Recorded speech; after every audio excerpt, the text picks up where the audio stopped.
تفسیر القرآن آج کا سبق سورۃ الانفال آیت نمبر 26 سے 29 تک۔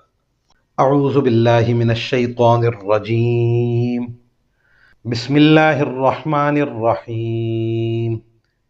وَاذْكُرُوا إِذْ أَنْتُمْ قَلِيلٌ مُسْتَضْعَفُونَ فِي الْأَرْضِ تَخَافُونَ أَنْ يَتَخَطَّفَكُمُ النَّاسُ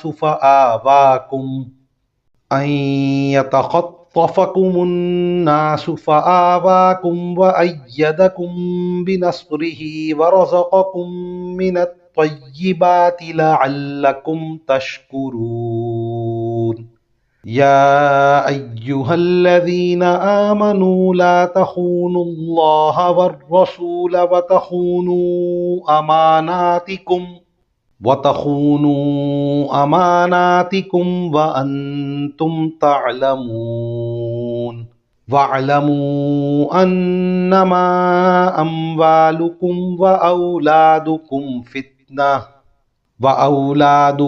فِتْنَةٌ وَأَنَّ اللَّهَ عِندَهُ أَجْرٌ عَظِيمٌ۔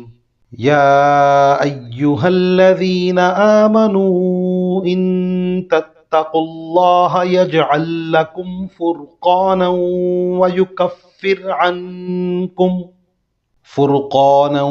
وَيُكَفِّرْ عَنكُمْ سَيِّئَاتِكُمْ وَيَغْفِرْ لَكُمْ وَاللَّهُ ذُو الْفَضْلِ الْعَظِيمِ۔ ترجمہ: اور وہ وقت یاد کرو جب تم تعداد میں تھوڑے تھے، تمہیں لوگوں نے تمہاری سرزمین میں دبا کر رکھا ہوا تھا، تم ڈرتے تھے کہ لوگ تمہیں اچک کر لے جائیں گے، پھر اللہ نے تمہیں ٹھکانہ دیا اور اپنی مدد سے تمہیں مضبوط بنا دیا اور تمہیں پاکیزہ چیزوں کا رزق عطا کیا تاکہ تم شکر کرو۔ اے ایمان والو، اللہ اور رسول سے بے وفائی نہ کرنا اور نہ جانتے بوجھتے اپنی امانتوں میں خیانت کے مرتکب ہونا، اور یہ بات سمجھ لو کہ تمہارے مال اور تمہاری اولاد ایک آزمائش ہیں، اور یہ کہ عظیم انعام اللہ ہی کے پاس ہے۔ اے ایمان والو، اگر تم اللہ کے ساتھ تقوی کی روش اختیار کرو گے تو وہ تمہیں حق و باطل کی تمیز عطا کر دے گا اور تمہاری برائیوں کا کفارہ کر دے گا اور تمہیں مغفرت سے نوازے گا، اور اللہ فضل عظیم کا مالک ہے۔ ان آیات کی تفسیر میں مفسرین کرام فرماتے ہیں، مال اور اولاد کی محبت تو انسان کی گٹھی میں پڑی ہوئی ہے اور معقول حد تک ہو تو بری بھی نہیں ہے، لیکن آزمائش یہ ہے کہ یہ محبت اللہ تعالیٰ کی نافرمانی پر تو آمادہ نہیں کر رہی ہے۔